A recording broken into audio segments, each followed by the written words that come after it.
Jamie Raskin had publicly characterized Speaker Johnson as a figure lacking constitutional literacy, suggesting on a live television broadcast that he was merely concealing his inadequacies behind a Bible. However, Johnson subsequently recited the entirety of Article 1 from memory, causing the color to visibly drain from Raskin's countenance. Yet, that initial embarrassment paled in comparison to the events that unfolded when Johnson proceeded to unclasp his briefcase, which was replete with evidence that had allegedly been destroyed.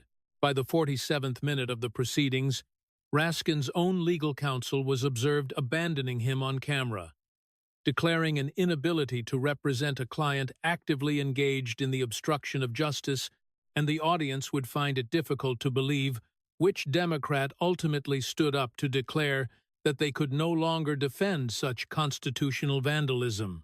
The sight of the Speaker, carrying his Bible, delivering what was described as a biblical form of justice, constituted one of the most devastating instances of political exposure ever committed to record. Speaker Johnson, with all due respect, your comprehension of constitutional jurisprudence appears pedestrian. Perhaps if you dedicated less time to your Bible and more time to actual legal scholarship, you would grasp the complexities inherent in congressional oversight, remarked Jamie Raskin, with a tone of Maryland condescension that filled the House committee hearing room. The former member of the January 6th committee was seated behind a table, flanked by a team of 5 attorneys and surrounded by media representatives eager to watch him lecture the soft-spoken lawyer from Louisiana who had, against the odds, ascended to the position of Speaker of the House. Mike Johnson looked up from his solitary notebook, his expression remaining completely unchanged. When he finally spoke, his voice was quiet, yet it carried with perfect clarity throughout the chamber. Professor Raskin, I appreciate your concern regarding my education, but perhaps I should clarify my credentials by reciting Article 1, Section 1. All legislative powers herein granted shall be vested in a Congress of the United States, which shall consist of a Senate and House of Representatives. Section 2. The House of Representatives shall be composed of members chosen every second year by the people of the several states. Johnson continued, reciting word perfectly through all 10 sections of Article 1, causing the chamber to fall into a profound silence as Raskin's smirk slowly faded. 3 minutes of flawless constitutional recitation concluded with Section 10's restrictions on state powers. That was from memory, Professor, Johnson said softly, adding, Now, shall we discuss your January 6th committee's constitutional violations? Because I have been engaging in some reading as well. He opened his briefcase and retrieved 8 manila folders, each labeled in clear block letters, with titles such as Destroyed Evidence, Witness Tampering, Hidden Exculpatory Material, Media Coordination, Family Enrichment Scheme, Constitutional Violations, Cover-up Conspiracy. 23 hard drives were destroyed, Johnson continued calmly, along with 847 witness transcripts lost, 17 witnesses who recanted their testimony after your committee dissolved, and $4.7 million in book deals secured during your investigation. Your son's nonprofit organization retained 92% of the $23 million raised for January 6th victims. And that is merely the content of the first 3 folders, Johnson noted as Raskin's lead attorney leaned in to whisper urgently, the color having completely drained from Raskin's face. But do not worry, Professor, Johnson said, his voice carrying that same soft Louisiana calm. We are going to examine every single page, every destroyed file, every coached witness, and every constitutional principle you violated, because unlike your committee, we believe in due process, transparency, and equal justice under the law. He glanced at his Bible sitting next to the folders and then looked back at Raskin, quoting Proverbs chapter 26, verse 27. Whoever digs a pit will fall into it. Professor Raskin, you spent 2 years digging, and today we shall see exactly how deep the hole goes. The House Select Committee on January 6th Committee Accountability was now in session, and Jamie Raskin was about to learn that constitutional illiteracy and biblical faith are not synonymous concepts. The contrast between the two men could not have been more deliberate. Jamie Raskin had arrived at the Rayburn House Office building like a general returning from a victorious campaign. His entourage included 5 lawyers from elite firms, 3 communications consultants, and 7 staffers carrying bankers' boxes, filled with prepared statements, legal briefs, and media talking points. He wore a tailored Navy suit that cost more than most Americans earned in a month, with his signature purple pocket square precisely folded. The media section was packed with friendly faces from various progressive outlets who had faithfully amplified every January 6th committee leak for 2 years. Mike Johnson arrived alone. The Speaker of the House carried one weathered leather briefcase that looked like it had survived decades of Louisiana humidity, a pocket-sized Constitution with dog-eared pages, and a Bible whose spine was cracked from regular reading. His suit was conservative and unremarkable, the kind one might find at any mid-range department store. There was no entourage, no media handlers, and no boxes of prepared spin. The hearing room itself reflected the high stakes. Every seat was filled, with overflow crowds watching from hallways on closed-circuit screens. The Democrat side of the committee looked confident, even bored, having spent 2 years watching Raskin perform, watching him command national attention, and watching him position himself as the constitutional scholar defending democracy. This oversight hearing was supposed to be a formality, a chance for Raskin to defend his committee's work, and perhaps embarrass the new Republican Speaker in the process. The Republican side was quieter, more focused. They had spent months waiting for this moment, watching Johnson methodically build his case with the same quiet precision he brought to everything, with no leaks and no grandstanding, just patient, deliberate preparation. As the hearing was called to order, Raskin immediately seized the microphone for his opening statement, his voice carrying the practiced cadence of a law professor who loved hearing himself think out loud. Mr.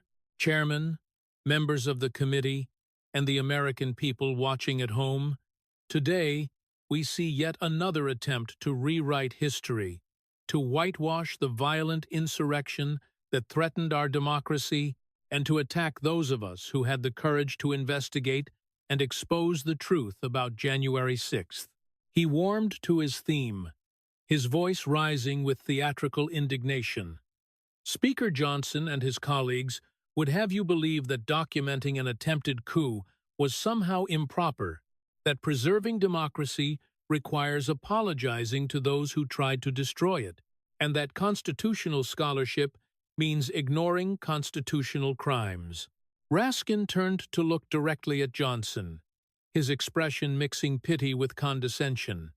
Speaker Johnson, I have reviewed your legal background, Alliance Defending Freedom, a small-town Louisiana practice, constitutional law, teaching at a minor Louisiana college, and with all due respect, your understanding of constitutional law is pedestrian. Perhaps if you spent less time with your Bible and more time with actual legal scholarship, you would understand the complexities of congressional oversight and the unprecedented nature of the threat we faced. Several Democrats chuckled, and a few reporters typed furiously, already composing tweets about Raskin's devastating put-down. Johnson sat quietly, his hands folded on the table in front of him. He hadn't opened his briefcase yet, and his expression remained neutral, almost serene. When the rules finally gave him time to respond, he didn't immediately take it. He let the silence stretch just long enough to be noticeable, just long enough for Raskin's smirk to grow wider. Then Johnson spoke, his Louisiana accent soft, but his words carrying clearly through the suddenly quiet chamber. "Professor Raskin, I appreciate your concern for my education. Perhaps I should clarify my credentials. Article 1, Section 1.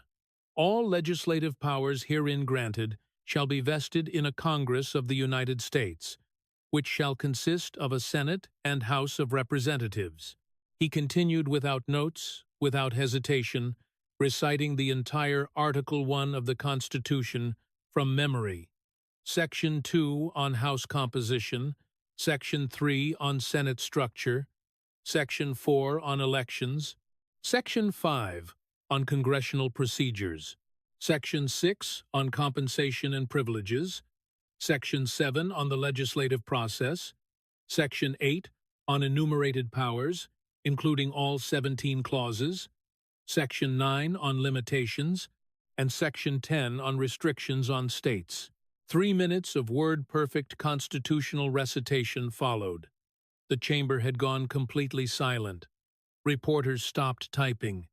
Democrats stopped smiling, and Raskin's face had frozen in an expression somewhere between shock and calculation. Johnson finished Section 10 and looked up mildly. "That is from memory, Professor. I have read it a few times." He reached for his briefcase with unhurried deliberation and opened it with a soft click that seemed to echo in the silent room. One by one, he removed 8 manila folders and arranged them on the desk in front of him in a precise line, with each label facing the cameras perfectly, large enough to read on screen. Destroyed.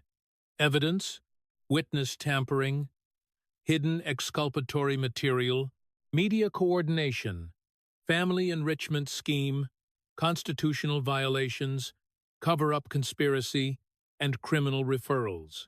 "Now, then," Johnson said, his voice maintaining that same quiet calm, "since you questioned my constitutional understanding, perhaps we should examine yours.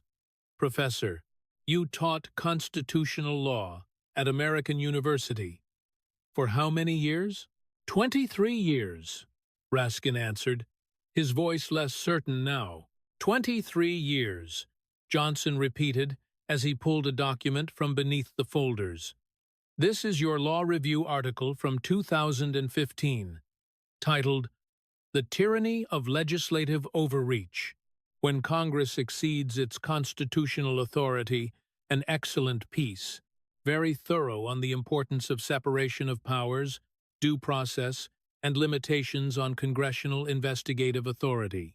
Johnson opened the article and began reading, "Congress must remember that investigation is not persecution, that oversight is not overreach, and that the power to investigate does not include the power to destroy those being investigated. The Star Chamber is a relic of English tyranny, precisely because it operated without the procedural safeguards that define justice." He looked up at Raskin. "Your words, Professor, from when you believed in constitutional limits, before you chaired a committee that violated every principle in your own scholarship." Raskin shifted in his chair, and his lead attorney leaned over whispering urgently, but Raskin waved him off.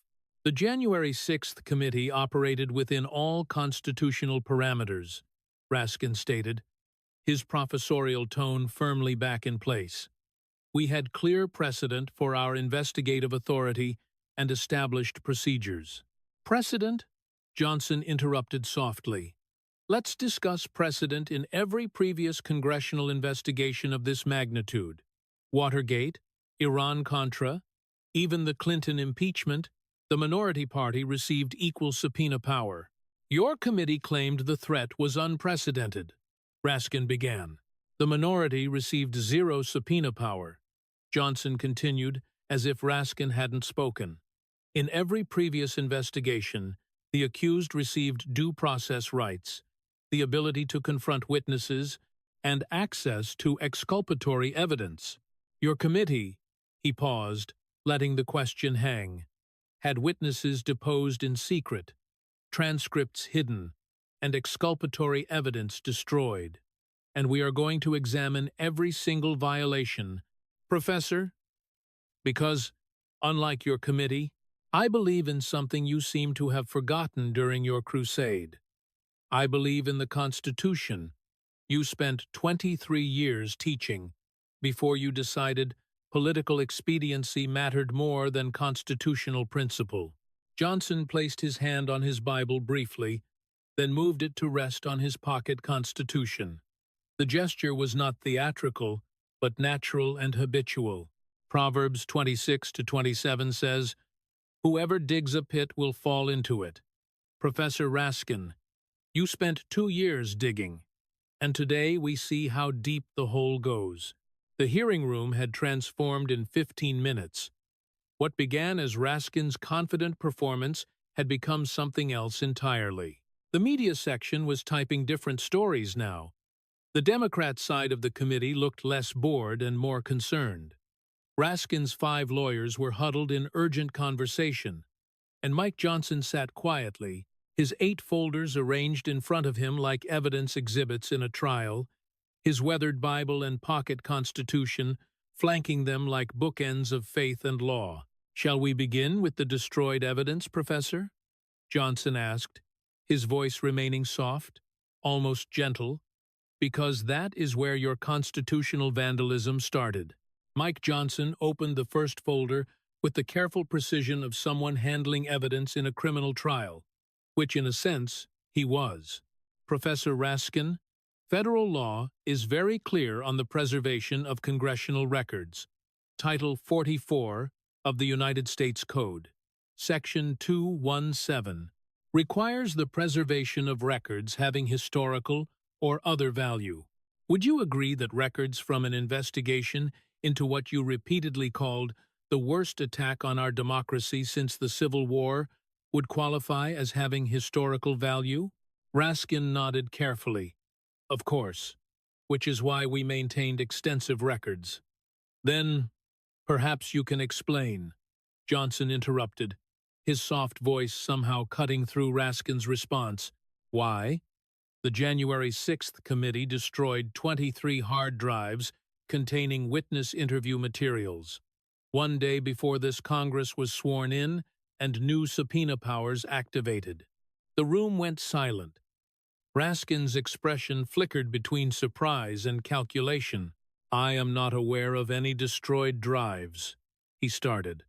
Johnson pulled out a thick document and held it up to the cameras. "This is a signed receipt from Iron Mountain Secure Shredding, dated January 2nd, 2023. It lists 23 hard drives delivered for physical destruction. The authorization signature is right here," he said, pointing to a signature line on the document, then displaying it more clearly, so even from the gallery people could read the name Jamie Raskin. "That is not, I would need to examine the context," Raskin stammered, his professional composure cracking.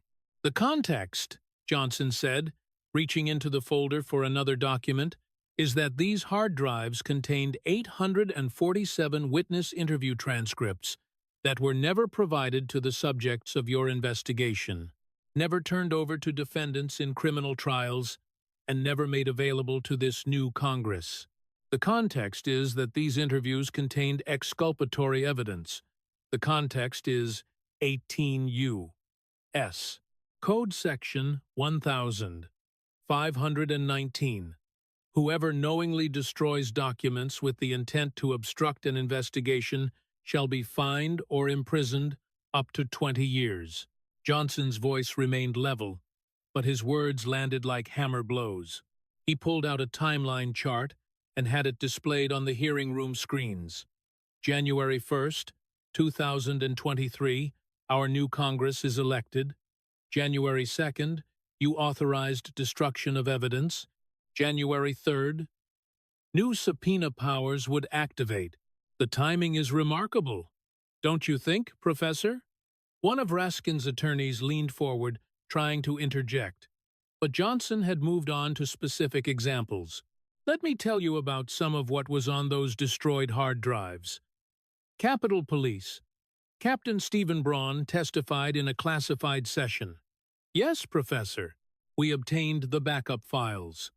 your IT staff didn't know existed, that his officers were ordered to remove barricades and allow protesters to approach the Capitol. His testimony directly contradicted the violent breach narrative, and that interview was destroyed. Johnson displayed a recovered file on the screens, showing the transcript header with Braun's name and testimony date. Former FBI Assistant Director Timothy Chambers testified that he personally informed your committee that the pipe bombs found at the DNC and RNC had been planted the night before January 6th and were deliberately crude, likely a distraction.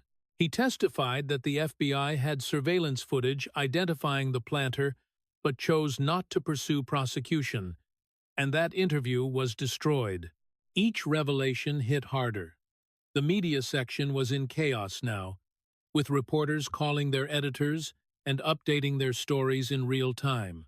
National Guard Commander William Walker testified that President Trump personally authorized deployment at 11 a.m. on January 6th, 3 hours before the breach. He testified that his authorization was blocked by the House Sergeant-at-Arms on orders from someone in congressional leadership, and that interview was destroyed. Johnson paused, letting that sink in. When he spoke again, his voice carried a weight of moral authority. But perhaps the most damning destroyed evidence concerns a young man named Marcus Whitfield. He is 24 years old, from Michigan. He walked through open doors at the Capitol, stayed inside for 11 minutes, touched nothing, broke nothing, hurt no one. Capitol Police footage, which you also tried to destroy, shows officers waving him inside. He is currently serving a 4-year sentence in federal prison. Johnson produced a photograph of a clean-cut young man in military uniform. Marcus is a veteran, professor, 2 tours in Afghanistan.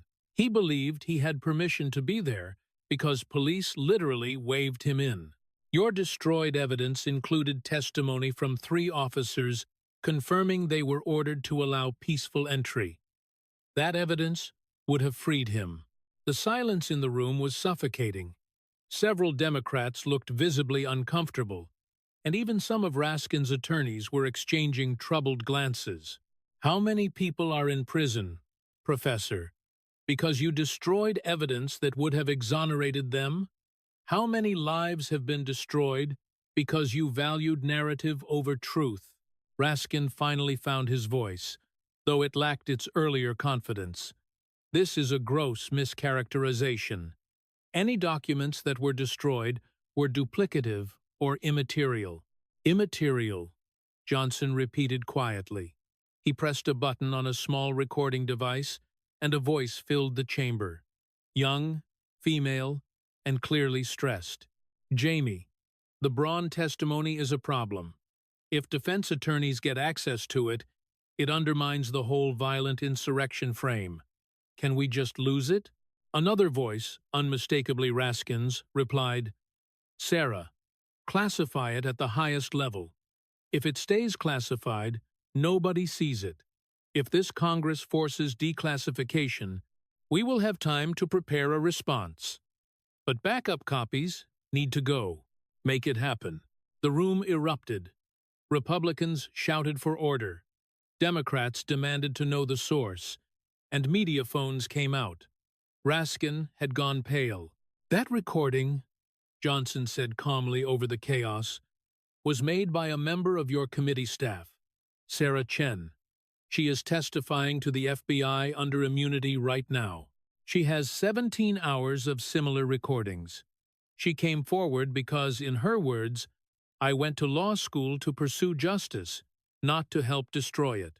Johnson closed the destroyed evidence folder and looked directly at Raskin. 18 U.S. Code Section 1519. Professor, destruction of evidence to obstruct justice. You taught this statute. You know the penalties. And you did it anyway because the truth, the actual truth, didn't serve your political narrative. He let the words settle, then reached for the second folder. But destroying evidence was just your opening act. Let's talk about how you manufactured the evidence you didn't destroy. Let's talk about witness tampering. Johnson opened the second folder and pulled out a thick stack of documents. Before he could speak, Raskin tried to regain control. Mr. Chairman, these allegations are inflammatory and unsubstantiated. I motion to. Professor Raskin, Johnson interrupted, his soft voice somehow more commanding than Raskin's bluster. You are not the chairman anymore. You are the witness. And unlike your committee, we let witnesses finish speaking. The rebuke was delivered without malice, which somehow made it more devastating. Johnson turned to a specific page in his stack. Let's talk about Cassidy Hutchinson, your star witness, the testimony that made national headlines. Do you recall her appearance? Of course, Miss Hutchinson bravely came forward. Miss Hutchinson received 137 text messages from your staff before her public testimony. Johnson stated, We have all of them. They were subpoenaed from her carrier, not from her phone, so she couldn't delete them. He displayed several on the screen, the timestamps and content clearly visible. Remember, you felt threatened by the president's behavior. Use the word scared. The detail about the steering wheel is crucial. Don't back down on that, even if asked for clarification. Your legal fees are covered as long as you stick to the statement we prepared. Each text bore the number of different January 6th committee staff members. Several showed Raskin's personal cell phone number. That is not witness preparation. That is witness coaching, Johnson said. The difference is whether you are helping someone remember the truth or helping them remember your version. And these texts show the latter. Raskin's lead attorney was furiously writing notes, occasionally whispering to Raskin, who was now visibly sweating despite the air conditioning. But Miss Hutchinson isn't the only coached witness, Johnson continued. He pulled out another document. Mark Robinson was a former White House deputy assistant. He testified in closed session that he saw President Trump angrily demanding to go to the Capitol. You leaked that testimony selectively.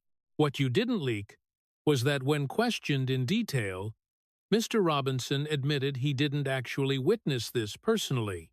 He heard it secondhand, from someone who heard it from someone else. Johnson displayed Robinson's full deposition with the relevant sections highlighted.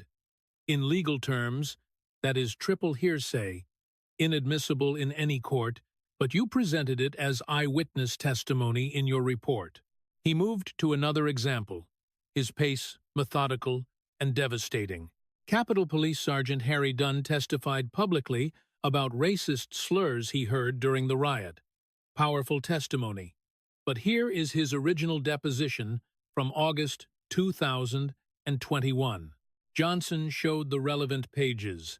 In his original testimony, Sergeant Dunn said he didn't hear racial slurs personally, but was told about them by other officers.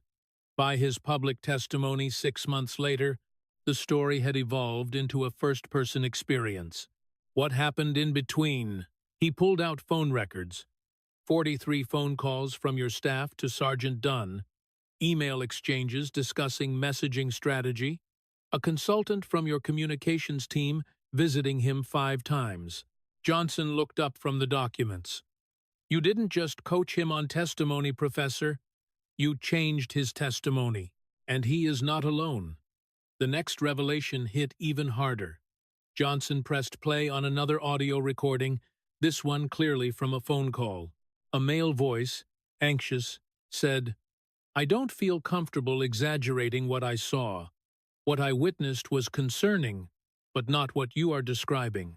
Raskin's voice, cold and calculating, replied, Mr. Palmer, you need to understand something. We are on the side of truth here. The president attempted a coup. If you can't see that, if you won't help us demonstrate that, then perhaps the FBI needs to look more closely at your own actions that day. I understand you entered the Capitol building yourself. The male voice, now frightened, responded, I was evacuating with everyone else. Raskin's voice countered, Were you? Or were you participating? That is a question of interpretation. Help us with the truth about Trump, and your own actions won't need interpretation. Do we understand each other? The silence that followed was broken by gasps from the gallery. This wasn't just witness coaching. This was witness intimidation and blackmail. That phone call, Johnson said into the stunned silence, was recorded by Officer Joshua Palmer, without your knowledge. He came forward last month, and he is testifying later today via video link, because he is terrified of retaliation. Raskin tried to speak, but his voice cracked. His attorney put a hand on his arm, but Raskin shook it off. That is taken out of context. Context, Johnson said, and pressed another button. The screens lit up with a new video feed. A middle-aged man in a police uniform appeared, sitting in what looked like a law office conference room. State your name for the record, an off-screen voice prompted. Joshua Palmer, Capitol Police Officer, 15 years of service. Officer Palmer, you were contacted by the January 6th committee? Yes, sir. Multiple times. Tell us what happened. Palmer took a breath. Visibly nervous even via video, I was told my testimony was needed about what I witnessed on January 6th. I agreed to testify truthfully, but when I gave my statement to committee staff, they weren't happy. They said my description of events didn't match their understanding. They wanted me to emphasize certain things, downplay others. Specifically, they wanted me to say I felt my life was in danger, that the crowd seemed coordinated, that it felt like an insurrection. But honestly, it felt like a protest that got out of hand. Chaotic? Yes. Dangerous in moments? Yes. But not what they were describing. What happened when you said that? Palmer's face showed genuine fear. I got a call from Congressman Raskin personally. He threatened me, said if I wasn't going to help establish the truth about Trump's coup, maybe the FBI should investigate why I let protesters into the building. I didn't let anyone in. I was responding to the emergency. But he made it clear that my testimony would be interpreted however he wanted, unless I cooperated. Did you cooperate? Palmer's voice broke. I changed my testimony. I am ashamed of that. But I have a family, a pension at stake. I was scared. The video paused. Johnson turned back to Raskin, whose face had gone from pale to red. 18 U.S. Code Section 1512. Johnson said quietly, Witness tampering. Threatening a witness to influence testimony, maximum penalty, 20 years federal prison. He closed the witness tampering folder, but didn't move to the next one yet. How many witnesses did you threaten, Professor? How many testimonies did you manufacture? How many people lied under oath because you made them more afraid of you than of perjury charges? Johnson's voice remained soft, but his words carried the weight of moral judgment. You taught legal ethics, Professor. You know that witness tampering doesn't just corrupt a single trial, it corrupts the entire justice system. When people cannot testify truthfully without fear, justice dies. He paused, then delivered the final blow of this chapter. Officer Palmer isn't testifying alone. Today we have 4 other witnesses, 3 Capitol Police officers and 1 White House staffer, all prepared to testify that they were threatened, coached, or intimidated by your committee. All have corroborating recordings, text messages, or emails. All have been granted immunity to testify truthfully now about how you forced them to lie. Then, Raskin's lead attorney stood abruptly. Mr. Chairman, I need to consult with my client. I request a 15-minute recess. Johnson looked at the committee chairman, who nodded. 15 minutes. As Raskin and his legal team huddled in urgent, heated conversation, the hearing room buzzed with activity. media members rushed to file updates. Republican committee members looked grimly satisfied, and Democrats looked shaken. Mike Johnson sat quietly at his table, his remaining 6 folders still unopened. He placed his hand briefly on his Bible, his lips moving in what might have been a silent prayer. When the hearing reconvened 14 minutes later, Raskin's legal team had shrunk from 5 attorneys to 4. One had quietly excused himself, citing conflicts that had emerged during testimony. The rats were beginning to abandon the ship, and there were still 6 folders to go. The hearing reconvened in an atmosphere of palpable tension. Raskin's remaining attorneys sat closer to him now, forming a protective barrier. His earlier confidence had evaporated, replaced by the careful defensive posture of someone who knew worse was coming. Johnson opened the 3rd folder without preamble. "Professor Raskin, you are familiar with Brady versus Maryland?" "Of course," Raskin answered, his voice clipped. "Prosecutors must disclose exculpatory evidence to the defense. And while the January 6th committee wasn't technically a prosecution, you repeatedly stated that you were building a case and providing evidence for criminal referrals. Would you agree that the spirit of Brady should apply in principle? Transparency is important. But, in principle," Johnson repeated.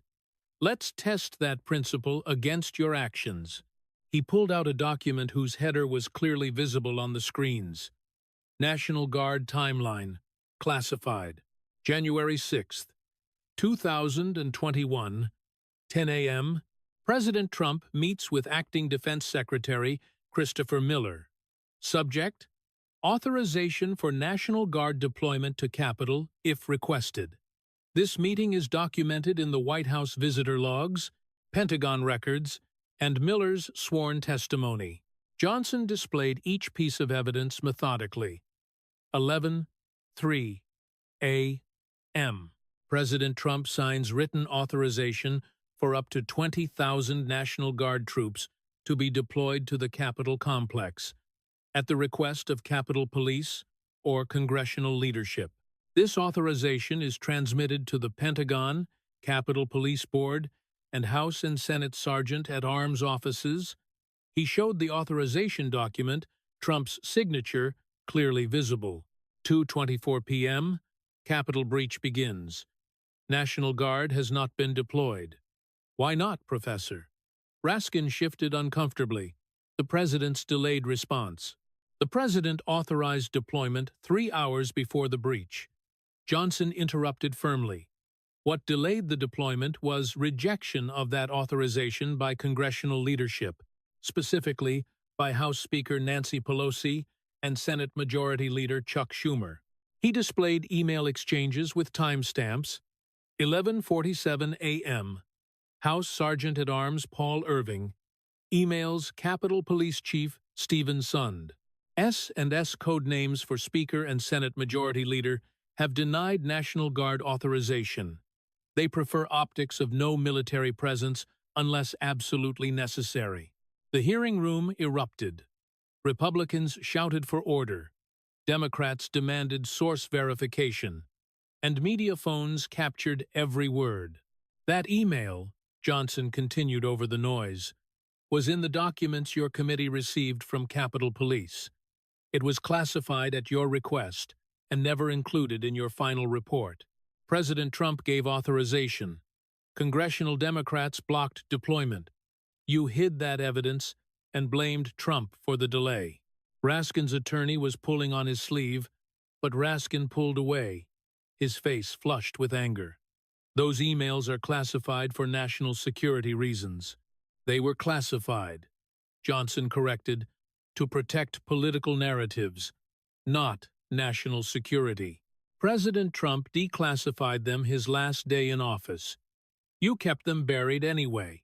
Johnson moved to his next piece of hidden evidence. Let's talk about Ray Epps. Your committee mentioned him briefly, then dropped all investigation. The man captured on video the night before January 6th, shouting, "We need to go into the Capitol." The man filmed directing people toward the building during the breach. The man who, despite being filmed committing what your committee called insurrection, was never arrested, never charged, never called to testify publicly. He displayed a series of video clips showing Epps engaging in exactly the behavior described. Your committee interviewed Mr. Epps twice in private. Those transcripts were classified. Why, Professor? What did Mr. Epps tell you that couldn't be made public? Raskin's jaw tightened. Mr. Epps was determined not to be a central figure. Mr. Epps, Johnson interrupted, pulling out a heavily redacted document, told your committee in his second interview that he had been in communication with FBI field agents in the weeks before January 6th. That is in his transcript, line 847, which you classified. He stated he was asked to monitor militia group activities and report back. That's line 852. Johnson looked up from the document. Ray Epps was working with the FBI. He was arguably the most visible instigator on video, and he was working with federal law enforcement. That evidence would have raised serious questions about FBI involvement and foreknowledge. So, you buried it. The implications hung in the air like smoke. Democrats were frantically conferring. Republicans sat in stunned silence, even those who had suspected such things. Johnson wasn't finished. He pulled out another set of documents. The pipe bombs found at the RNC and DNC headquarters on January 6th. Your committee presented them as part of the coordinated attack, evidence of planning and malice. Let me read from your final report. The placement of explosive devices demonstrates premeditation and coordination in the attack on our democracy. He set down the report and picked up an FBI file. Here is what you didn't include. FBI Technical Analysis Report dated the 15th of January 2021. Devices examined show evidence of intentional mechanical deficiencies, rendering them unlikely to detonate successfully. Kitchen timer mechanisms set incorrectly, powder composition insufficient for explosive force assessment. Devices designed to be discovered, not to explode. Johnson let that sink in. The pipe bombs were fakes, sophisticated enough to look real on camera, deficient enough that they couldn't actually explode. They were a distraction placed the night before, captured on surveillance cameras by someone who knew exactly where those cameras were positioned. He displayed surveillance stills showing a hooded figure placing the devices, each image showing them walking in camera view rather than avoiding it. Your committee had this analysis. You had FBI surveillance footage clear enough to identify the individual. They had specific physical markers, a distinctive gait pattern, even a partial vehicle registration, but you never pursued it publicly. Why?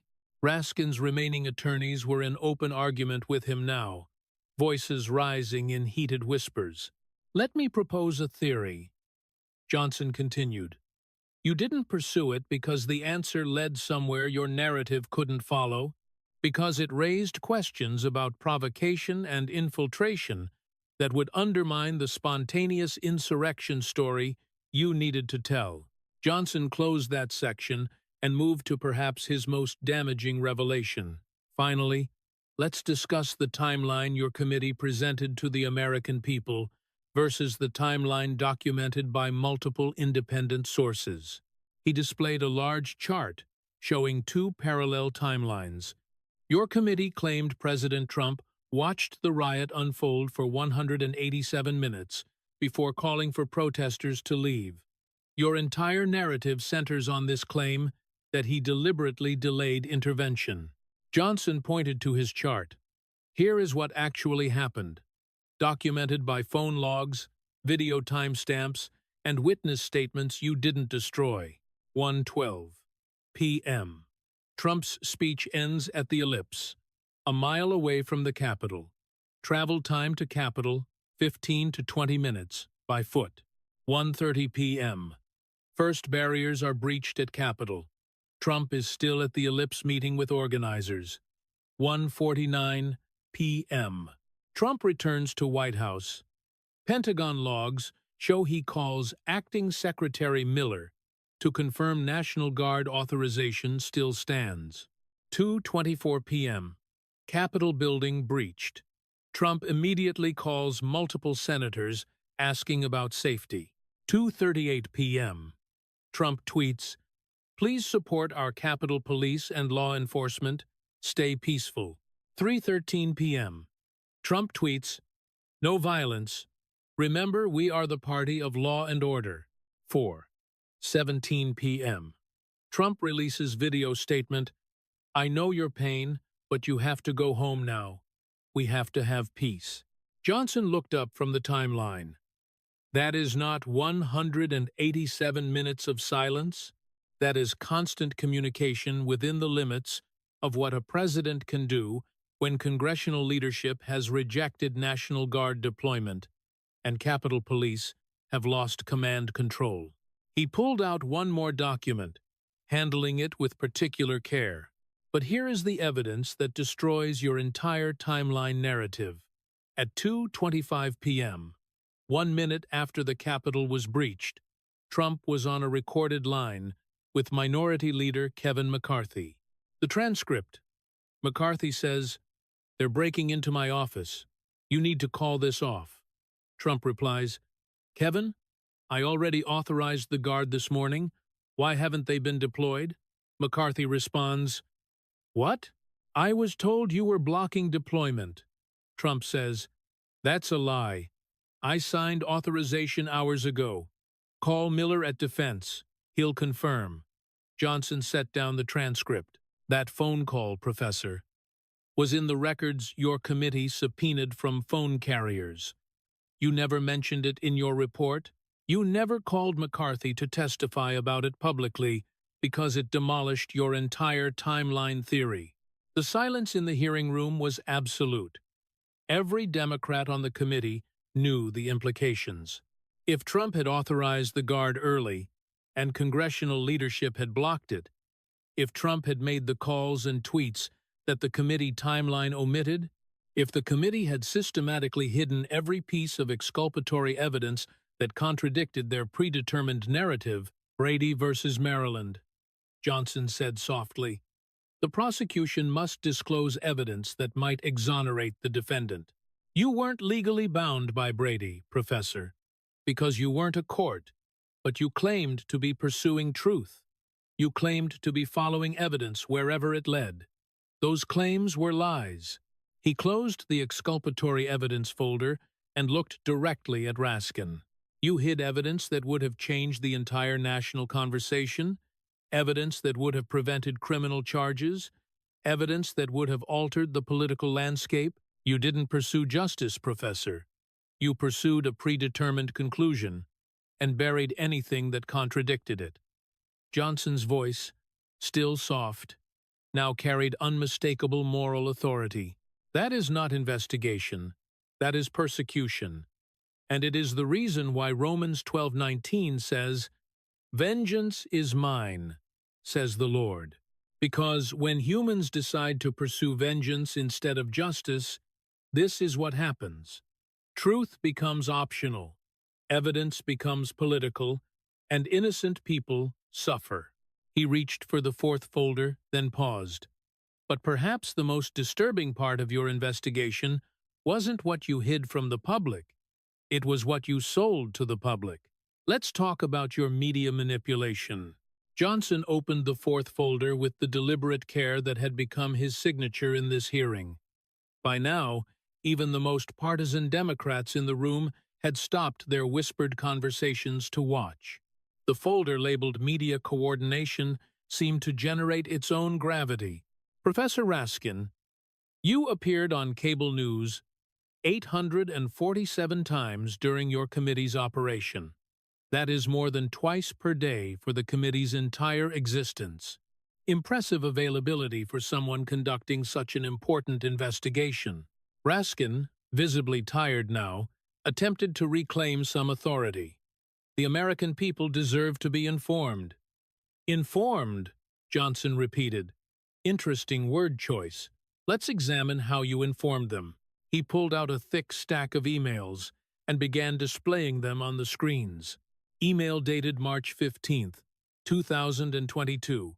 From your personal account to Jake Tapper at CNN. Jake, tomorrow's hearing will focus on Proud Boys coordination. I'll be available for your show at 9 p.m. Attached are the 3 key points I need you to hit in the setup. Make sure to frame it as stunning new evidence of conspiracy. Johnson showed the attached talking points, which matched almost word for word what Tapper's show aired the next night. Email dated June 3rd, 2022, to Rachel Maddow at MSNBC. Rachel, we're releasing the Hutchinson testimony next week. Embargo. The details I'm sending now, but prepare a 30-minute segment.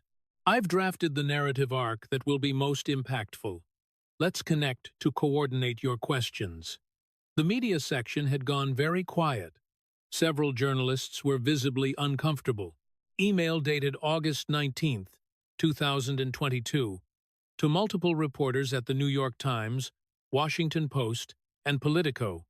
Team, tomorrow's hearing will be our last before fall break.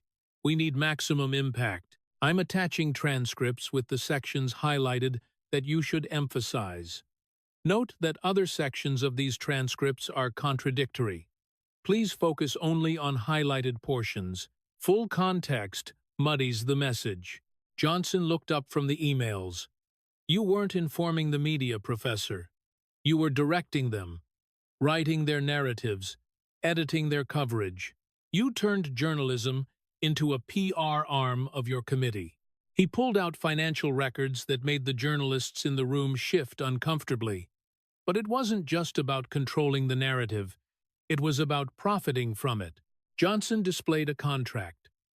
December 2021, while your committee investigation was beginning, you signed a $7 million book deal with Random House to write about the January 6th investigation.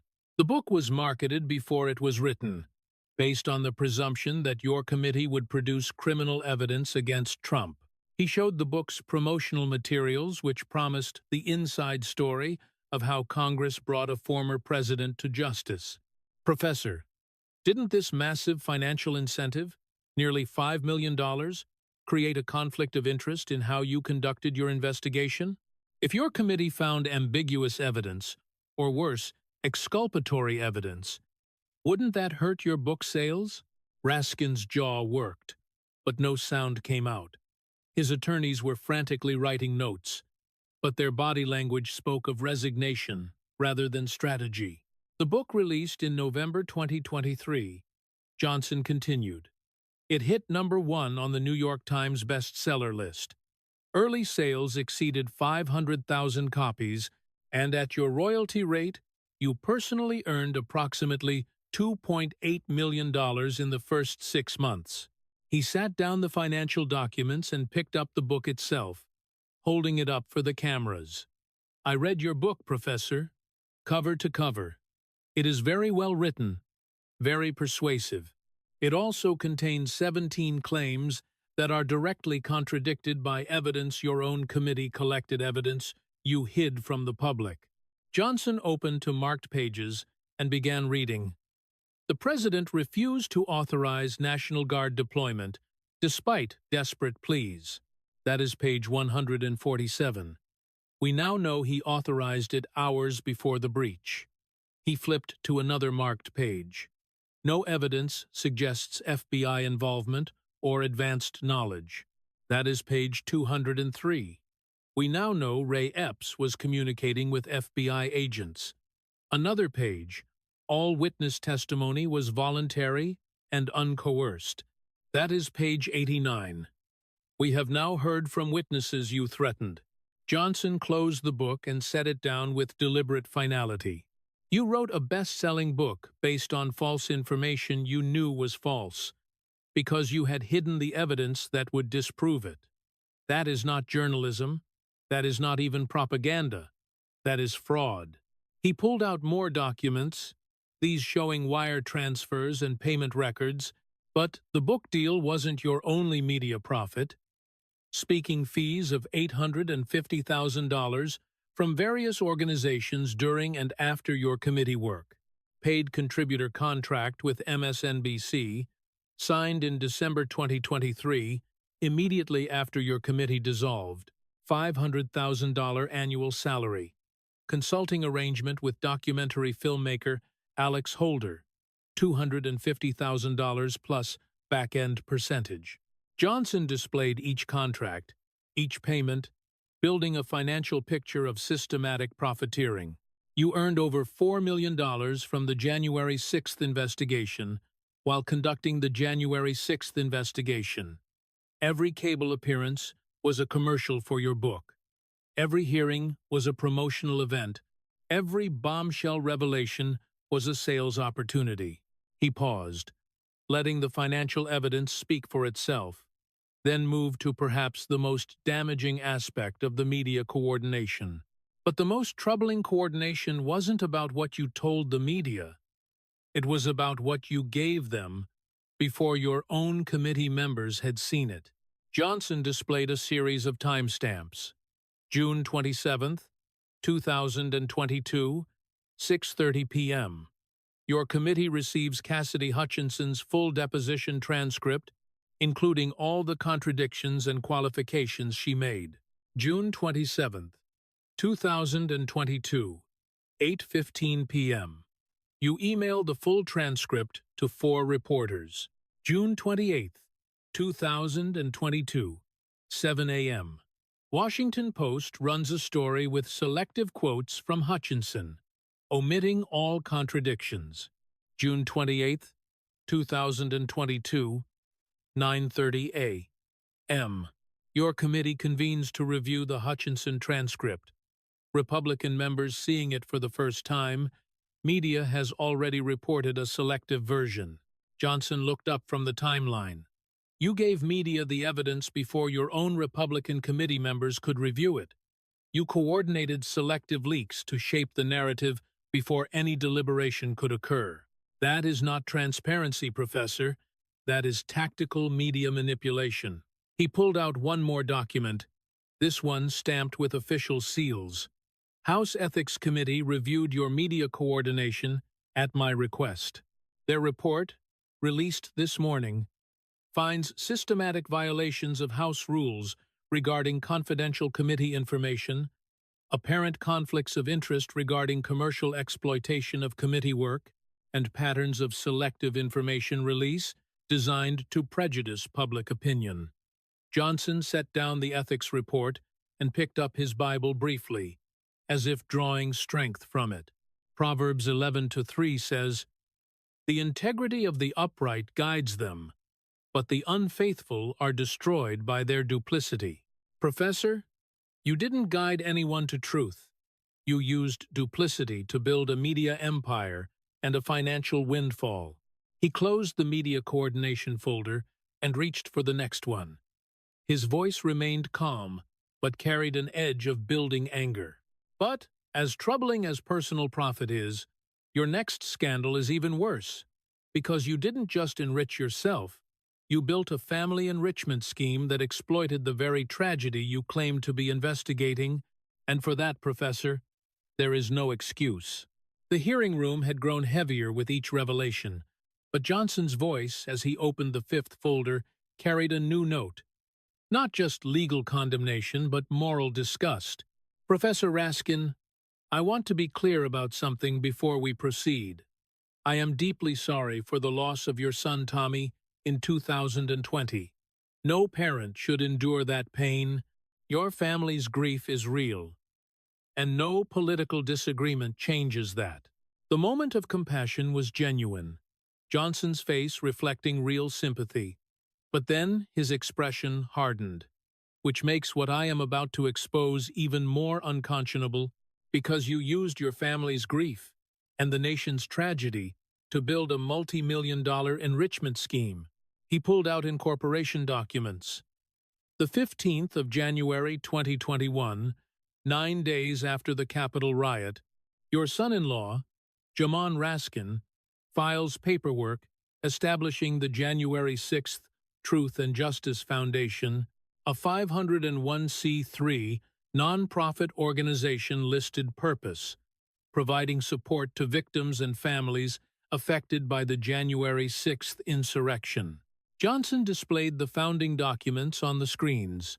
The Foundation's board, your son-in-law as executive director, your daughter Tabitha as operations director, your wife Sarah as chairman. It is a family business, Professor, a grief exploitation business. He pulled out fundraising materials showing emotional appeals with photos of the Capitol riot, wounded police officers, and traumatized staff. The foundation raised $23.4 million in its first 18 months of operation. $23 million from Americans who wanted to help January 6th victims. That is a genuine charitable impulse from donors who trusted that their money would reach hurting people. Johnson's voice grew harder. Here is where their money actually went. He displayed a financial audit, the numbers highlighted in red. Administrative expenses, $17.8 million. Program expenses, $3.1 million. Fundraising expenses, $2.5 million. That means 76% of donated funds went to administration, 11% to fundraising, and only 13% to actual victim support. The room stirred with angry murmurs. Even Democrats looked disturbed. Let's examine those administrative expenses, Johnson continued, pulling out detailed breakdowns. Executive director's salary, your son-in-law, $485,000 annually. Operations director, your daughter, $380,000. Chairman consulting fees, your wife, $500,000. Combined. Family compensation, $1.365 million per year, from a charity supposedly helping January 6th victims. He displayed photographic evidence that made the exploitation visceral. This is your son-in-law's Instagram from August 2022. The image showed a young man standing next to a Porsche 911. Caption: New ride, new chapter. Number blessed. This is your daughter's Facebook from December 2022. A photo of a luxury vacation, tropical beach, crystal clear water. Caption: Thankful for the ability to heal in paradise. Your wife's public disclosure forms show a new vacation home in Aspen, purchased in March 2023. Value $3.2 million. Johnson sat down the photos. Meanwhile, here is Maria Stevens. She was a Capitol police officer on January 6th, suffered PTSD, cannot work full-time anymore. She applied to your family's foundation for assistance with counseling costs. Application denied. Reason given: limited resources, must be prioritized. He showed more victim stories, each one more heartbreaking. Brian Kowalski, maintenance worker at the Capitol, witnessed traumatic violence, sought help from the foundation, denied. Richard Hayes, House staff member, similar situation, denied. Melissa T.R., Senate aide who was trapped in her office for hours, denied. Johnson's voice rose slightly, anger finally breaking through his careful control. Your family denied actual January 6th victims, while paying themselves over $1 million per year, while your son-in-law bought Porsches, while your daughter vacationed in paradise, while your wife bought a ski chalet. He pulled out correspondence between the foundation and rejected applicants. Here is an email from Maria Stevens to your daughter. Please, I just need help with therapy costs. I can't sleep. I can't work. You advertise this foundation as helping people like me. Your daughter's response: We receive many worthy applications. Unfortunately, we cannot help everyone. Johnson looked up, his eyes hard. But you could help yourselves generously, while actual victims suffered. The ugliness of the scheme was becoming overwhelming. Republicans looked furious. Democrats looked sick. Media members were typing frantically, knowing this would dominate coverage. The IRS is now investigating the foundation, Johnson continued. Preliminary findings show massive diversion of charitable funds to insider compensation, questionable expenses, and minimal actual victim support. That is charity fraud. He displayed the IRS notice of investigation. But there is more. Your committee work and your family's foundation weren't just parallel. They were coordinated. Johnson showed email exchanges. June 2022, your committee's public hearings are generating massive media coverage. Your daughter emails various committee staffers. Can you provide email lists of people who've contacted the committee, expressing support for our fundraising outreach? He showed response emails providing exactly those lists. Your committee staff gave your family foundation access to constituent contact information to solicit donations. That is conversion of official resources to private profit. Johnson pulled out bank records showing the coordination went even deeper. Your foundation paid $750,000 to Media Consulting Services, LLC, for strategic communications. That company is owned by a former aide of yours. Its actual service, coordinating foundation fundraising appeals with your committee's hearing schedule. Every time your committee held a dramatic hearing, your family's foundation sent emails to thousands of people, capitalizing on the emotional impact. He displayed side-by-side timelines showing hearing dates perfectly aligned with fundraising spikes. June 28th. Hutchinson. Testimony. June 29th. Foundation sends mass email. Yesterday's shocking testimony reminds us why we must support January 6th victims. Donations that day, $1.2 million. July 21st hearing on Trump's inaction. July 22nd foundation email. As we learned yesterday, help was delayed. Don't delay your support for victims. Donations $890,000.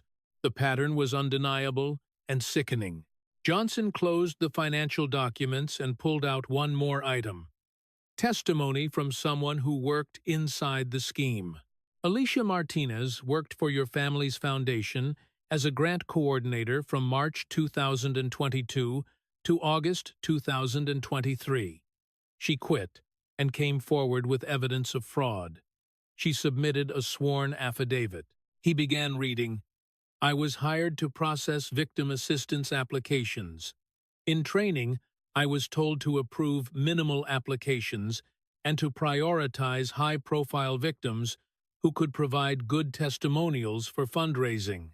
When I questioned why so many needy applicants were being denied while executive salaries were so high, I was told that administrative costs were necessary to build a sustainable organization. But I saw that sustainability meant enriching the Raskin family, not helping victims. I quit because I couldn't be part of defrauding donors anymore? Johnson set down the affidavit and looked at Raskin with undisguised contempt. You took the nation's horror, your family's grief, and real victims' suffering, and you turned it into a cash cow, a family business extracting millions from charitable impulses while denying actual help to traumatized people. He paused, and when he spoke again, his voice was quiet, but carried enormous moral weight. James 1:27 says, Religion that God our Father accepts as pure and faultless is this, to look after orphans and widows in their distress. You didn't look after victims in distress, Professor. You exploited their distress for profit. Johnson closed the family enrichment folder and sat back slightly, the disgust evident on his face. But as morally repugnant as financial exploitation is, your greatest crime wasn't against donors or victims, it was against the Constitution itself. Every violation we have discussed, destroyed evidence, witness tampering, hidden exculpatory material, media manipulation, charity fraud, those are all symptoms of a deeper disease, the disease of believing you were above the law, above the Constitution you swore to defend. He reached for the folder labeled Constitutional Violations, with the gravity of a prosecutor preparing to deliver a closing argument. Let's talk about how you destroyed the very document you claim to have spent your life studying. Johnson opened the sixth folder with a solemnity that quieted even the most restless observers. He placed his pocket Constitution next to the folder, the symbolism deliberate. Professor Raskin, in 1986, you wrote your senior thesis at Harvard, The First Amendment in the Modern Age. Balancing free speech with social responsibility, you argued passionately against government overreach and for protecting individual rights against state power. He held up a copy of the thesis, yellowed with age. Page 34. The greatest threat to liberty comes not from obvious tyranny, but from well-intentioned officials who believe their noble purposes justify abandoning constitutional constraints. Johnson set down the thesis next to his Constitution. Your words, Professor, written before power corrupted your principles. He opened to the first section of his folder. Article 1 of the Constitution establishes Congress's powers. Section 8 enumerates 17 specific powers granted to Congress. Section 9 lists 8 explicit limitations on those powers. Nowhere does the Constitution grant Congress the power to operate as prosecutor, judge, and jury combined. Johnson pulled out a flowchart showing the separation of powers. Congress investigates, the executive prosecutes, the judiciary judges. That separation is foundational to preventing tyranny. Your January 6th committee obliterated those boundaries. He began methodically documenting the violations. Fifth Amendment. No person shall be deprived of life, liberty, or property without due process of law. Your committee subpoenaed hundreds of individuals, deposed them in secret, selectively leaked their testimony, and made criminal referrals without any of the due process protections that criminal defendants receive. Johnson displayed specific examples. Steve Bannon, subpoenaed, held in contempt, criminally prosecuted based on your referral. His due process rights? He couldn't confront witnesses against him in your committee, couldn't cross-examine, couldn't access all evidence. You operated like a grand jury but without grand jury rules or protections. Sixth Amendment. In all criminal prosecutions, the accused shall enjoy the right to be confronted with the witnesses against him. You made criminal referrals based on secret testimony from witnesses the accused never met. That is a star chamber, Professor. King George used star chambers. The founders specifically prohibited them. Johnson's voice grew harder, his carefully maintained calm beginning to crack with righteous anger. Fourth Amendment. Protection against unreasonable searches and seizures. You subpoenaed phone records, bank records, location data from hundreds of Americans without probable cause warrants. You claimed congressional investigative authority superseded Fourth Amendment protections. You were wrong. He pulled out court rulings that had been issued since the committee dissolved. Federal Judge Sarah Dahlgren, December 2023, the January 6th Committee's bulk subpoena practices violated Fourth Amendment protections and exceeded constitutional limits on congressional power. That is 73 subpoenas ruled unconstitutional. How many people's privacy did you violate with the other hundreds you issued? Johnson moved to what might be his most damaging constitutional argument. Article 1, Section 3. Impeachment trials shall be conducted by the Senate with the Chief Justice presiding, requiring a 2/3 vote for conviction. You weren't impeaching President Trump, that had already failed twice, but you conducted what was effectively a third impeachment trial. This time, without the Senate, without the Chief Justice, without any of the constitutional requirements. He showed video compilations of committee members calling for criminal prosecution, stating Trump was guilty, demanding he be barred from future office. You predetermined guilt, acted as prosecutors, issued verdicts, and recommended punishment. That is not investigation, Professor. That is a bill of attainder, specifically prohibited by Article 1, Section 9. No bill of attainder shall be passed. Johnson pulled out a legal textbook, Raskin's own constitutional law textbook used at American University. Chapter 7, page 193 of your textbook. Congress must remember its role is legislative, not judicial. When congressional investigations morph into trials, when members declare guilt before evidence concludes, when punishment is sought without due process, Congress has abandoned its constitutional role and embraced tyranny. He looked up at Raskin. You wrote that, Professor. Then you violated every principle in it. The comparison between Raskin's academic work and his committee actions was devastating. Johnson methodically showed how each constitutional principle Raskin had taught was violated by Raskin's committee. First Amendment. Congress shall make no law abridging the freedom of speech. You subpoenaed social media companies and demanded they suppress content about January 6th that contradicted your narrative. Twitter's internal communications show your committee threatened regulatory action if they didn't comply. That is government compelling speech suppression. That is the First Amendment violation you once warned against. Johnson displayed the internal Twitter communications showing committee pressure to remove posts questioning the committee's findings. You became exactly what you once criticized, Professor. The well-intentioned official who believed his noble purpose justified abandoning constitutional constraints. Except your purpose wasn't noble, it was partisan.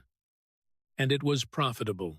He closed the constitutional violations folder, but held on to his pocket, Constitution. The founders designed a system of limited government precisely because they knew humans with power would abuse it. They knew good intentions pave roads to tyranny. They knew today would come when someone would claim that protecting democracy required destroying constitutional protections. Johnson's voice dropped to barely above a whisper, but every word carried through the silent chamber. You swore an oath, Professor. We all did. I do solemnly swear that I will support and defend the Constitution of the United States against all enemies, foreign and domestic. You became a domestic enemy of the Constitution, not through violence, but through something more insidious, claiming to defend it while demolishing its protections. He opened his Bible and read Matthew 7:3. Why do you look at the speck of sawdust in your brother's eye and pay no attention to the plank in your own eye? You saw specks in everyone else, Professor, while constitutional planks blinded you to your own violations. Johnson set down both his Bible and Constitution, the two books flanking his final two folders. But we are not finished, because your constitutional violations weren't isolated incidents of overreach. They were part of a coordinated cover-up. You knew what you were doing was wrong.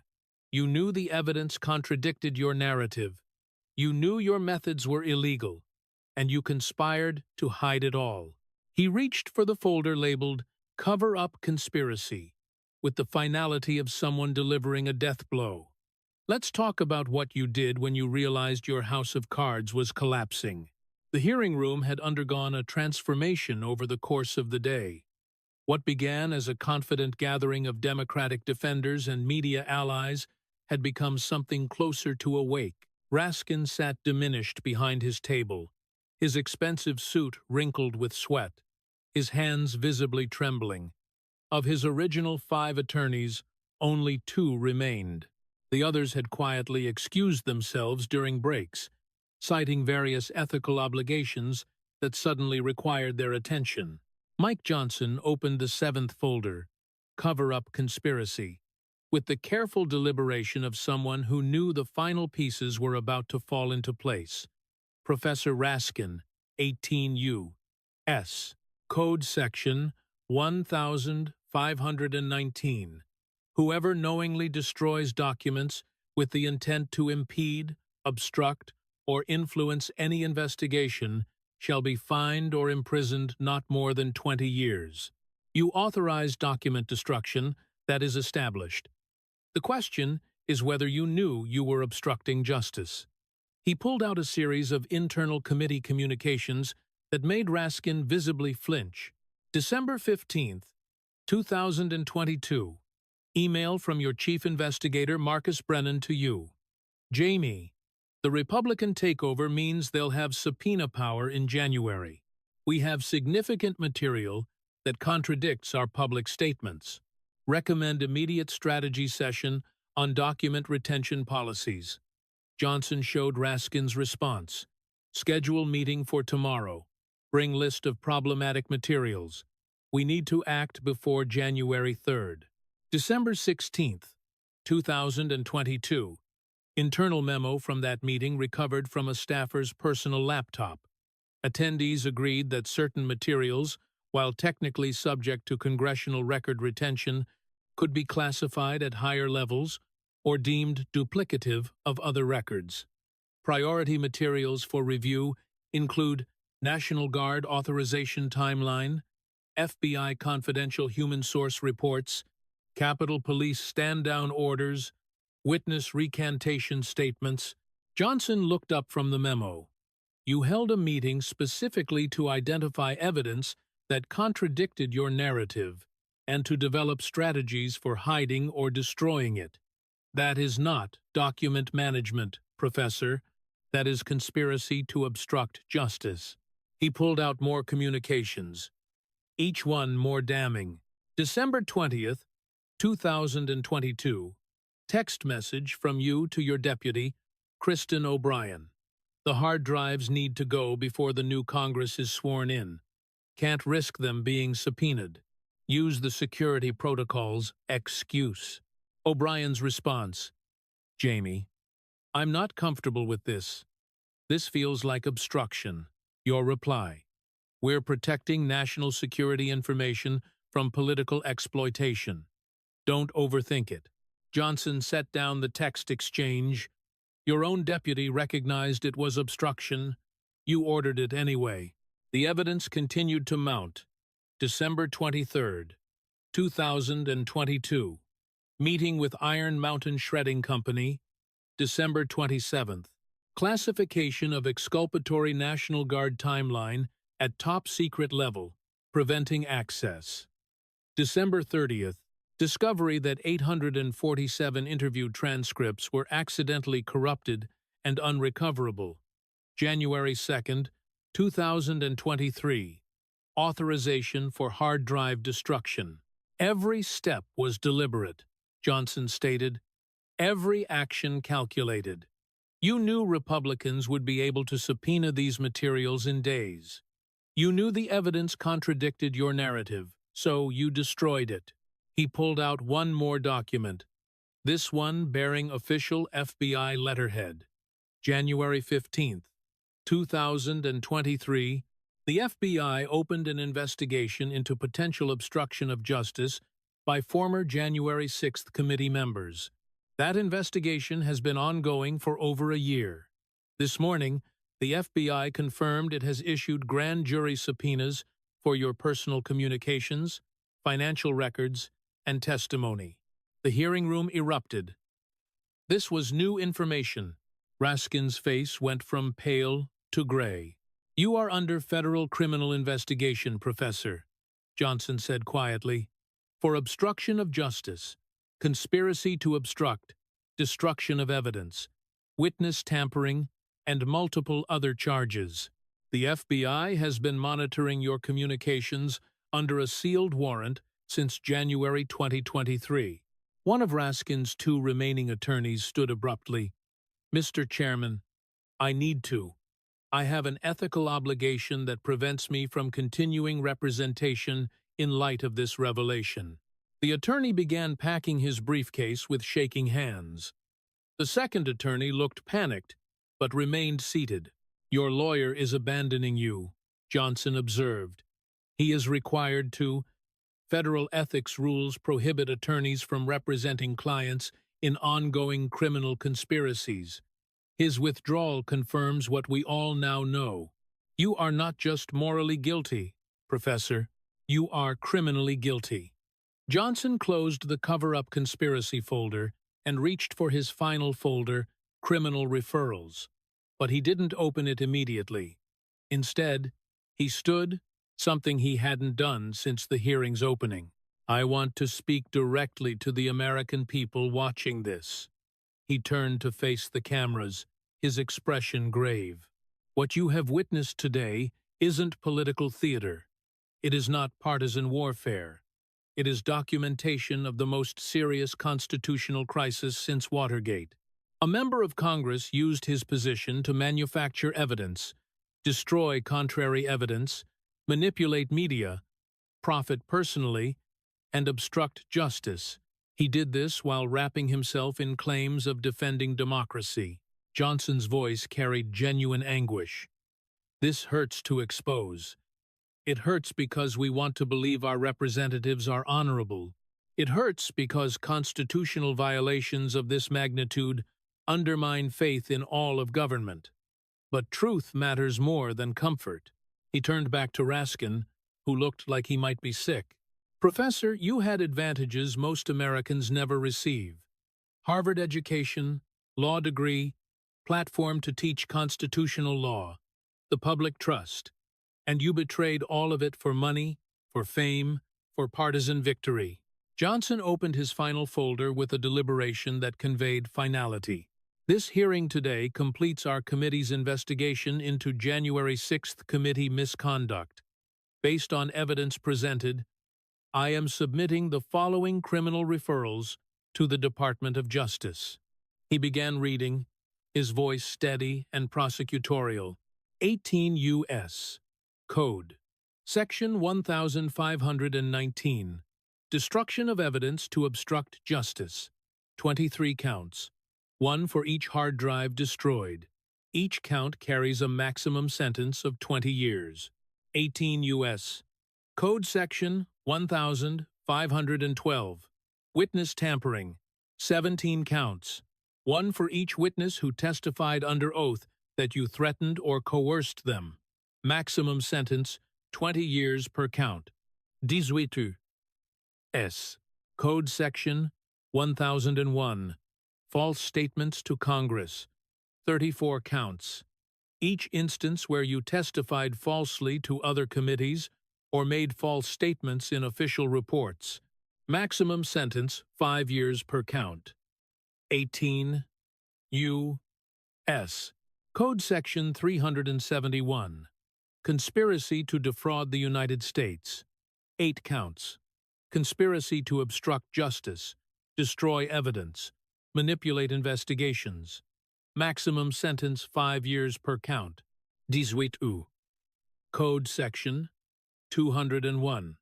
Bribery concerning programs receiving federal funds. 11 counts. Your book deal and media contracts constituted things of value received in exchange for official actions. Maximum sentence 10 years per count. 26 U.S. Code Section 7206. Charity fraud. 7 counts related to your family foundation. Maximum sentence 3 years per count. Johnson looked up from the list. That is 93 federal charges, Professor. The evidence for each one has been documented in today's testimony and is being submitted to the Department of Justice. A Democratic congresswoman from California stood unexpectedly. Her voice shook, but her words were clear. Mr. Chairman, I need to speak. I am Jennifer Polson from California's 32nd District. I have served with Congressman Raskin. I have defended the January 6th committee's work, but I cannot. I will not defend what we have heard today. She turned to look at Raskin directly. Jamie, I believed in you. I believed we were pursuing truth, but we weren't. You weren't. You pursued a narrative, destroyed contradictory evidence, and profited from the tragedy. I cannot be complicit in this anymore. She gathered her papers and walked out of the hearing room. 2 other Democrats quietly followed. The defections broke something fundamental. If his own party couldn't defend him, No one could. Johnson waited for the room to settle before delivering his final words. Professor Raskin, I want to read you something one more time. Your own words from your Harvard thesis. The greatest threat to liberty comes not from obvious tyranny, but from well-intentioned officials who believe their noble purposes justify abandoning constitutional constraints. He closed the thesis. You became that threat, Professor. You are the thing you once warned against. Johnson placed his hand on his Bible, then on his pocket Constitution. The gesture was both prayer and affirmation. Proverbs 26:27. Whoever digs a pit will fall into it, and he who rolls a stone will have it roll back on him. You dug a pit for President Trump, for January 6th defendants, for anyone who disagreed with your narrative. Today, you have fallen into your own pit. He picked up his final piece of paper, a prepared motion. Mr. Chairman, I move that this committee 1. Recommend immediate criminal investigation of Jamie Raskin by the Department of Justice for the 93 charges detailed today. 2. Recommend immediate revocation of his security clearances pending investigation. 3. Recommend immediate ethics investigation by the House Ethics Committee. 4.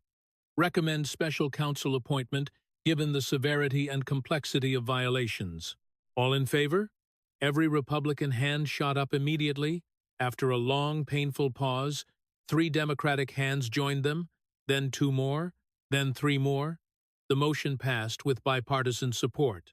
As the gavel came down, Raskin tried to stand, but his legs failed him. His remaining attorney had to help him up. The man who had entered the hearing room with supreme confidence and moral certainty was leaving as a broken figure facing federal prosecution.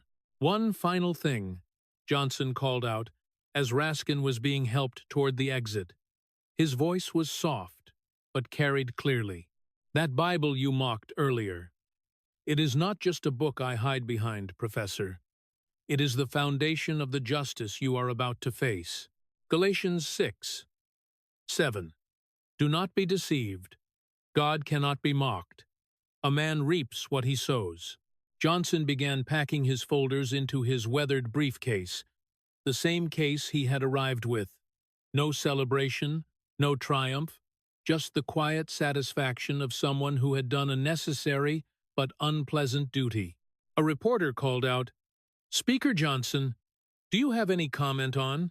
Johnson held up a hand politely. The evidence speaks for itself. Justice will take its course. I am going home to Louisiana. As he walked out of the hearing room, he passed clusters of Democrats in stunned conversation, Republicans in grim satisfaction, and media members already filing reports that would dominate headlines for months. The soft-spoken speaker from Louisiana, the man dismissed as a constitutional illiterate, hiding behind a Bible, had just delivered the most devastating political exposure in modern congressional history, not through theatrics or grandstanding, but through careful preparation, meticulous evidence, and unwavering commitment to truth. The House of Cards had collapsed, and the collapse had been recorded for history. 3 months after the hearing that shattered Jamie Raskin's career and sent shockwaves through American politics, the consequences continued to cascade through Washington and beyond. On a warm April morning in 2024, federal agents arrested Jamie Raskin at his home in Tacoma Park, Maryland. The indictment was sweeping. 47 federal charges encompassing obstruction of justice, conspiracy, witness tampering, false statements, and charity fraud. The evidence presented at Johnson's hearing had given prosecutors everything they needed. Raskin's once commanding presence was absent, as he was led in handcuffs to a federal courthouse. His family suffered similar fates. The January 6th Truth and Justice Foundation was dissolved by court order. Its remaining $2 million in assets seized to compensate denied victims. Raskin's son-in-law faced 23 counts of charity fraud. His daughter received 17 counts. His wife, forced to resign from her position at American University, faced both civil and criminal charges related to the foundation and her committee consulting work. The trial moved with unusual speed as federal trials go.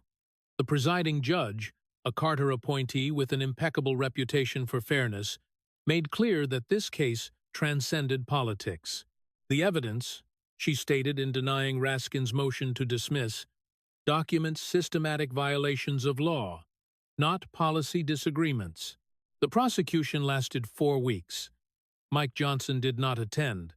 He had returned to his duties as Speaker, quietly shepherding legislation and avoiding media attention. But his folders, his evidence, and his methodical documentation became the backbone of the government's case. Raskin's defense attempted to portray him as a dedicated public servant who had made judgment errors under unprecedented pressure. The jury deliberated for 7 hours. Guilty on 39 of 47 counts. The holdout counts were primarily technical charges, where intent proved difficult to establish beyond reasonable doubt. But the major charges, obstruction, conspiracy, witness tampering, all resulted in guilty verdicts. At sentencing 3 months later, the judge delivered a statement that would be taught in law schools for decades. You were granted extraordinary power and trust. You violated both systematically and deliberately. You destroyed evidence, threatened witnesses, profited from tragedy, and wrapped these crimes in claims of protecting democracy. There is perhaps no greater violation of public trust than using the Constitution as a shield while destroying constitutional principles. Jamie Raskin was sentenced to 18 years in federal prison. With no parole in the federal system, he would be 73 when released. His career was over, his legacy destroyed, his family financially ruined by legal fees and seized assets. But Raskin's conviction was just the beginning of the accountability cascade. 12 other January 6th committee members faced congressional ethics investigations. 5 were referred for criminal investigation.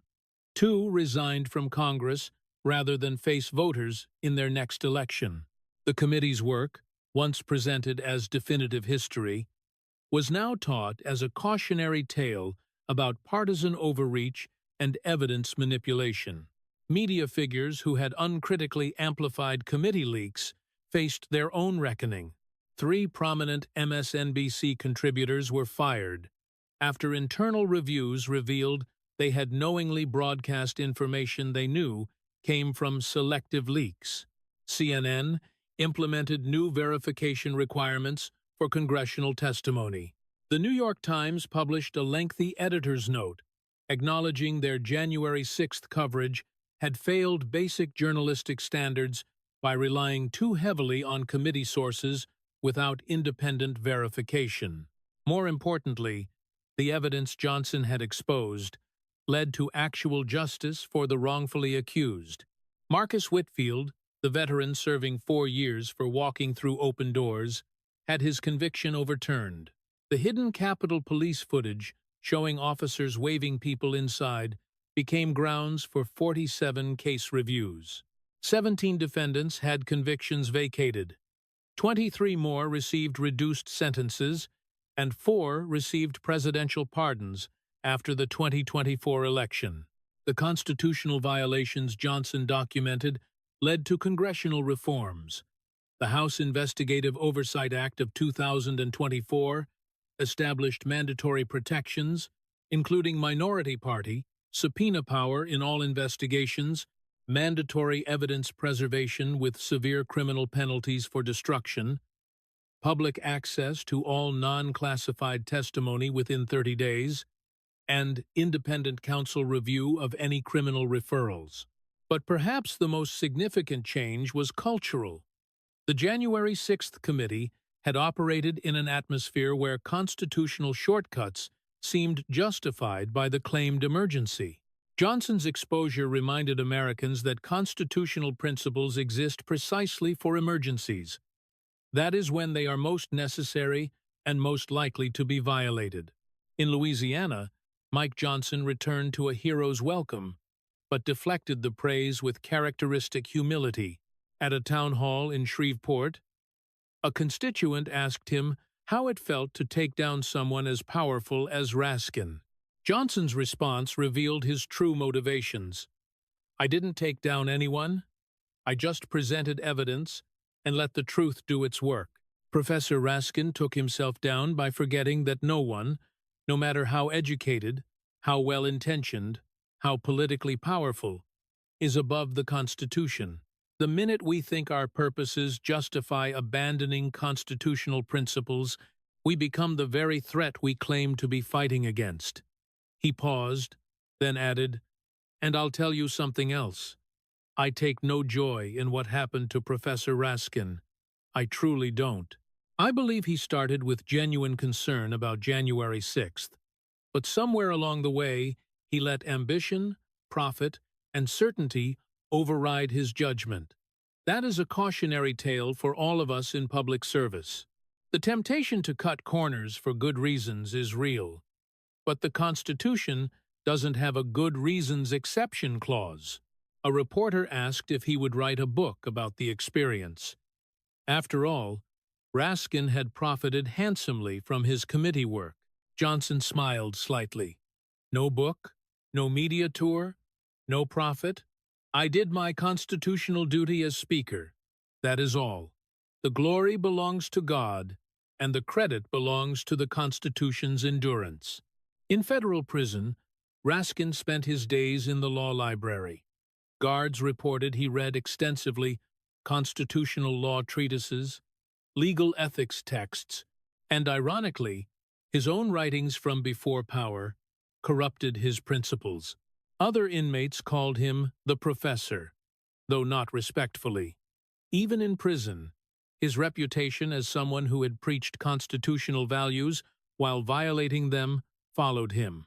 In a letter to the court requesting sentence reduction, later denied, Raskin wrote, "I thought I was defending democracy. I now understand I was destroying it. I thought constitutional principles could be suspended for noble purposes. I now understand there are no noble purposes that justify abandoning those principles. I taught these lessons for decades. I just didn't believe they applied to me when power was at stake. That failure will haunt me for the rest of my life." The letter was published by media outlets. Some saw it as genuine remorse, others saw calculated image rehabilitation. Mike Johnson, when asked to comment, simply said, "I pray he means it." True repentance would honor the Constitution more than any congressional hearing could. Years later, political scientists would mark the Johnson-Raskin confrontation as a pivotal moment.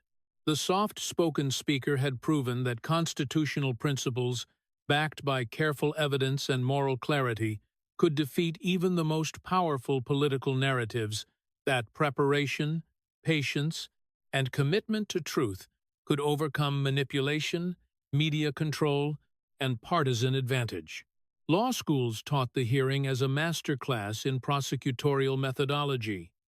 Ethics classes examined Raskin's fall as a warning about how good people can rationalize terrible actions. Constitutional law professors used it to illustrate why procedural protections exist even for the guilty, because abandoning them for one defendant means abandoning them for all. And in churches across America, pastors referenced the confrontation in sermons about integrity, truth, and the danger of believing that ends justify means. Mike Johnson's integration of biblical principles with constitutional duty resonated particularly with religious conservatives who had felt their faith was incompatible with political engagement. He had shown that faith properly understood demands constitutional adherence, not abandonment. In Louisiana, Johnson's elderly mother was interviewed by a local paper on the hearing's first anniversary. Her words captured something essential about her son's character. "Michael always understood that the Bible and the Constitution aren't opposites. They both recognize human nature, our capacity for both good and evil, our tendency to rationalize wrongdoing, our need for fixed principles to restrain our worst impulses. He didn't defeat Congressman Raskin that day.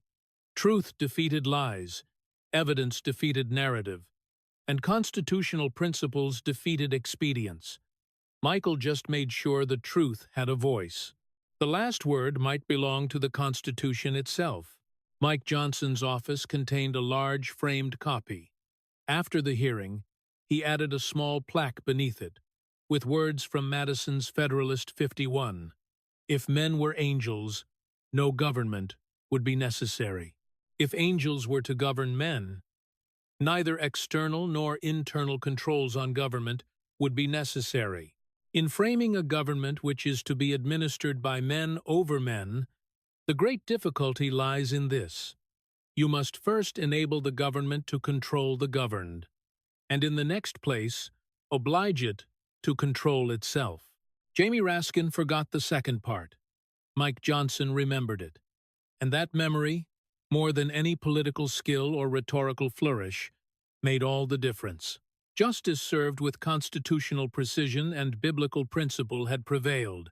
The soft-spoken man with the weathered briefcase and pocket constitution had reminded America that the document's strength lies not in who interprets it loudest, but in who defends it most faithfully. And sometimes, the faithful defender speaks quietly, carries a Bible, and simply lets truth do the heavy lifting.